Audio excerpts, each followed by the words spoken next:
సల్లల్లాహు తాలా అలైహి వసల్లం సహాబాలతో ఇలా అడిగారు, ఏ సహాబా, అన్ని దానాలలో కన్నా ఉన్నతమైన దానం ఏమిటో మీకు తెలుసా?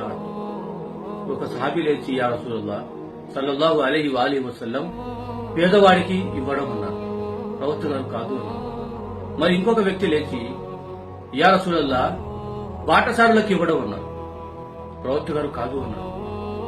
మరి ఇంకొక వ్యక్తి లేచి, యా రసూలుల్లాహ్ సల్లల్లాహు అలైహి వసల్లం, అవసరాలు ఉన్న, పేదరికంలో ఉన్న, ఆత్మాభిమానం అడ్డు వచ్చి అడగలేని వాడికి దానం చేయడం అన్నారు. దానికి ప్రవక్త ముహమ్మద్ సల్లల్లాహు అలైహి వసల్లం గారు కాదు అన్నారు.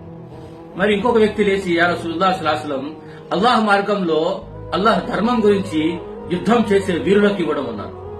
దానికి ప్రవక్త ముహమ్మద్ సల్లల్లాహు అలైహి వసల్లం గారు అది కూడా కాదు అన్నారు. మరి సహాబాలు అడిగారు, యా రసూలుల్లాహ్ సల్లల్లాహు అలైహి వసల్లం ఎవరు అని. మరి ఏ దానం అది? మరి ప్రవక్త ముహమ్మద్ రసూలుల్లాహ్ సల్లల్లాహు అలైహి వసల్లం తెలిపారు, మీ బంధువులలో పేదరికంలో ఉన్న వ్యక్తి, మీరంటే నచ్చని వ్యక్తి, మీరంటే కిట్టని వ్యక్తి, అటువంటి వ్యక్తికి ఏదో విధంగా అతని దాకా ధనాన్ని చేరవేయడమే అన్ని దానాల్లో కన్నా ఉన్నతమైన దానమని ప్రవక్త ముహమ్మద్ రసూలుల్లాహ్ సల్లల్లాహు అలైహి వసల్లం తెలియజేశారు.